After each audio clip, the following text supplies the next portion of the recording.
Thank you very much. The leadership of the chamber and the leadership of the EFF. We have a deputy president of the EFF here. And the national...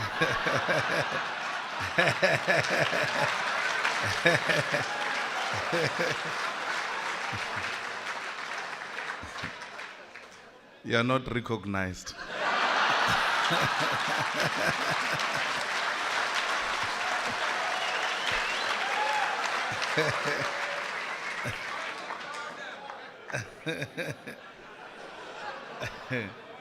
We have our national chairperson here and members of parliament from the economic freedom fighters.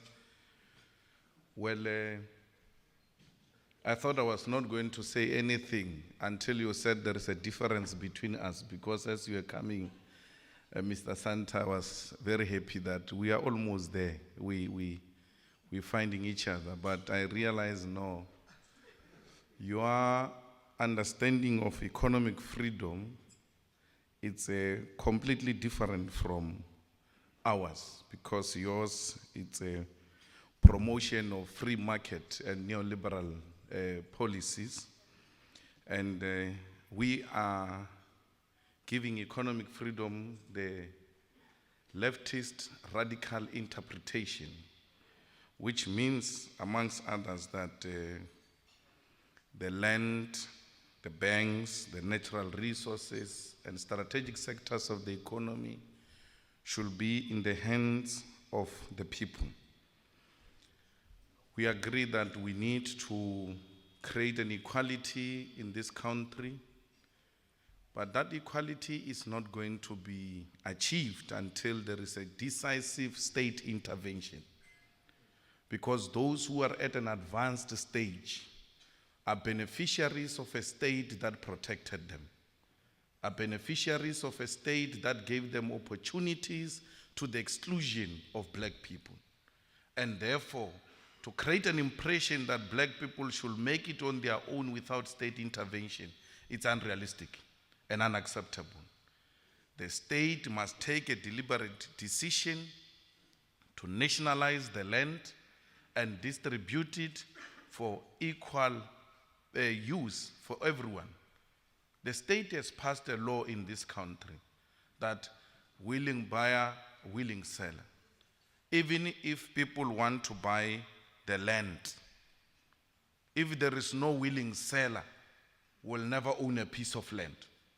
It doesn't matter how much money we get from wherever, God knows, and then we come here and say we want to buy a piece of land in Stellenbosch. If there is no willing seller, will not buy that land. Therefore, even when we have money, we'll still not own a piece of land in our own country. So we have to get a situation where the land is owned by the state and is given to all of us, black and white. Because 80% of landowners in this country are white people. Yet 80% of the population is black people. It's unacceptable. We have to have this debate, and that's why you call us controversial and all sorts of names, because you are refusing to listen to the truth. And anyone who speaks the truth is an unacceptable person in society. And we're not saying this truth in a violent way. We're saying it openly in a frank manner. 80% of the almost 10% of the population owns the land. And without the land, we are nothing.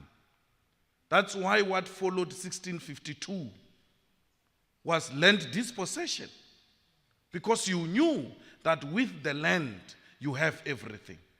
You've got mineral resources, you've got natural resources, and you can do anything. So we remain a conquered nation.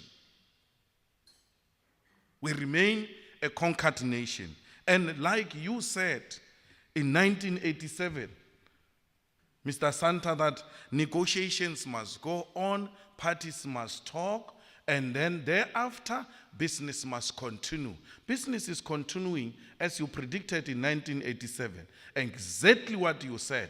Apartheid economy is still continuing. Because when you went to the table, when business negotiated with the former liberation movement, you made certain things very clear. You are not prepared to surrender the land. You are not prepared to surrender the economy. You told them you can have a black president, but you are not going to do anything with our property ownership. When the liberation started in South Africa, it was not about voting. Voting was by the way. The formation of liberation movements followed the wars of dispossession. And Africans realized that if we fight as small groups, we get defeated. We need to come together and fight together under a progressive body. Fight for what? For reclaiming of our land. So you can't tell us we gave you 1994, that's enough. That's not what we formed the liberation for. We formed the liberation to reclaim our land, to reclaim our wealth. The economy is the land. The economy is the mines and all mineral resources. The economy is the food. There is no food without the land. The economy is the banks, retail stores. We need the participation of our people in the technology and science, because we cannot succeed to fight even diseases that can be cured for as long as our people do not own pharmaceutical companies. The diseases that must be cured easily kill our people, because pharmaceutical companies are owned by capital which is obsessed with maximizing profit at the expense of people. So we don't subscribe to those types of... All of this infrastructure, me and you must agree about, which we are agreeing, will never be realized, because it has been proven that taxes alone cannot raise sufficient capital for the state. We have been collecting taxes since 1994. We still have a problem of infrastructural development because the money is not enough. We said to capital, run the economy, take charge of the economy, and through you paying taxes, then we'll be able as a state to develop this country. The same capital which we said run the economy still is not paying tax. They engage in financial illicit flows. They engage in aggressive tax avoidance in the country. No decisive legislation to deal with that. People take money in South Africa and invest it in tax havens. They are untouchable. If you do anything to them that is an interference, the state must not interfere.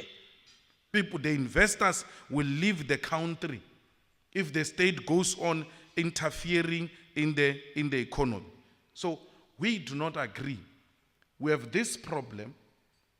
We have this problem we are having today of an inequality which is growing, which is racially based, because of the economy which is in the hands of capital. The economy is not in the hands of the state as we speak now. It's in your hands. You are the ones who are owning strategic sectors of the economy. And therefore, if anything that is in the hands of private sector is so excellent and successful, why is Africa not successful? Because the economy of Africa is not in the hands of socialist state or communist state. It's private owned. If capitalism worked for America and Europe, capitalism has not worked for Africa. Africa has not failed because of because of communist or socialist economic policies. It failed because the multinational and capitalists come and milk our resources, exploit our resources, and leave this continent without anything. So we do not agree. So a solution, which is very clear in the hands of the EFF, is that we need the expropriation of land without compensation. And people say that is extreme, that is unacceptable. Land was taken through black genocide. We're not talking white genocide. We're talking legislation passed through parliament, democratic parliament, which will say the state is the owner of the land and the land shall be allocated to people who have indicated clearly what they want to do with this land. And whether what they want to do, it is in the public interest and purpose. Because there are a lot of pieces of land all over the continent. They are idling. Some of them are even foreign owned. Yet black people live in congested environments. They do not own a piece of land. When they try to occupy the land next to them, no, that land has been rezoned, is owned by some fellow in London.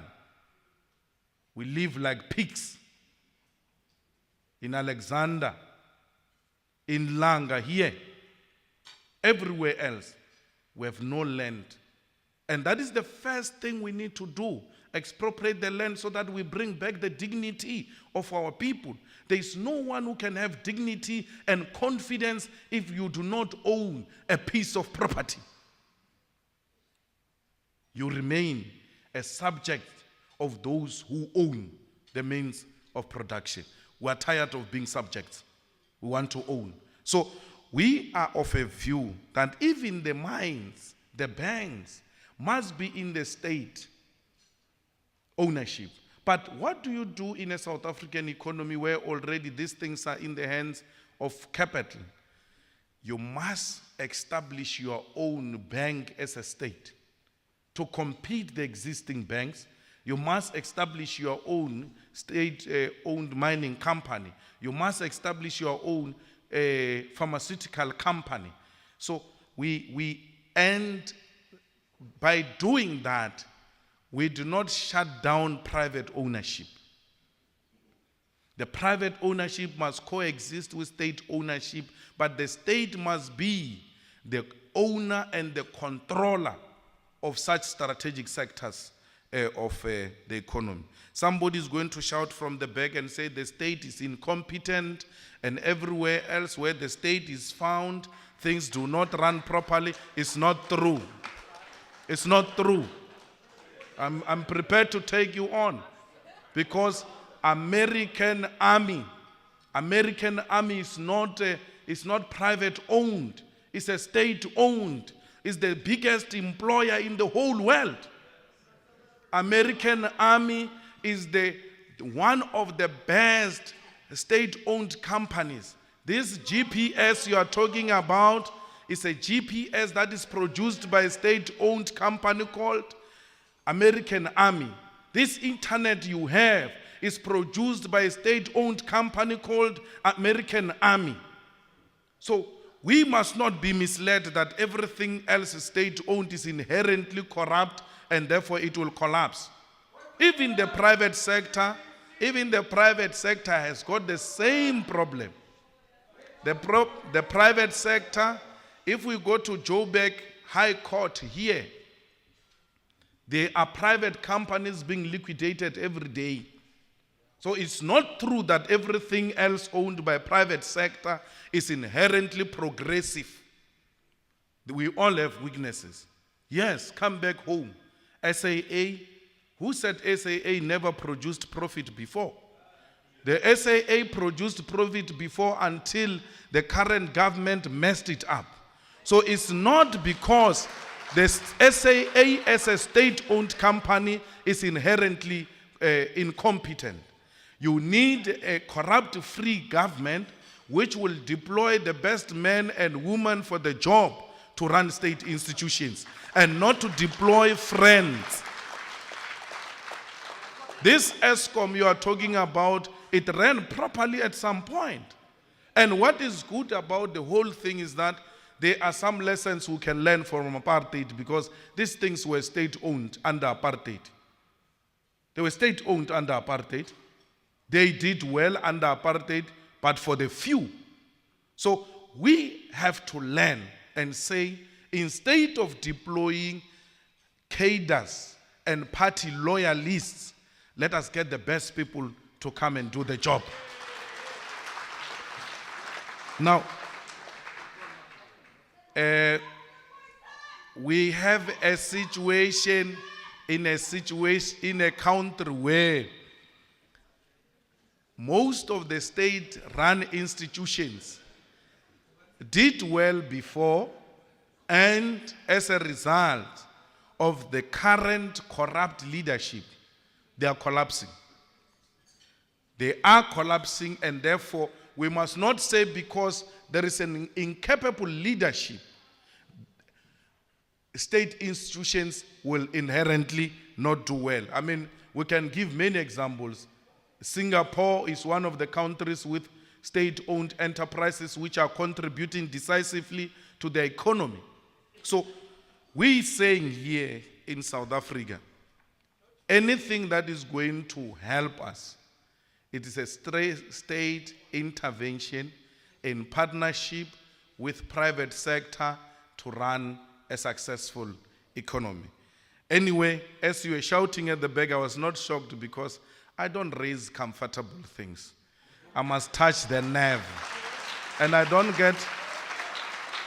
get easily shaken, whether by sober or half sober people. I have no problem at all. No one get to scare me. I express myself anywhere free, without any fear or any intention of begging relationships. I'm here to articulate the EFF policy. You like it or not, it doesn't matter. We are happy that the Cape Chamber invited us, not because we share anything, but because we can exchange ideas. What is going to make South Africa work? What is going to make South Africa work is platforms like this, where we sit together and exchange ideas, sometimes in a robust manner, because it is good for our democracy. We cannot just sit in our comfort zones and not talk to each other. We have to talk to one another, sometimes uncomfortable as it might be. It's a necessary discourse because it will build this country. That's Madiba's legacy, the ability to talk to those you even disagree with. That's where we come from, and we believe that with this type of intervention, South Africa will be a better place. We have noted all those international developments, and even when it was nice time internationally, we were still doing bad, not because of the global economy, but because of the policies which were agreed to during the sunset clauses. We need the sunrise clauses. Thank you.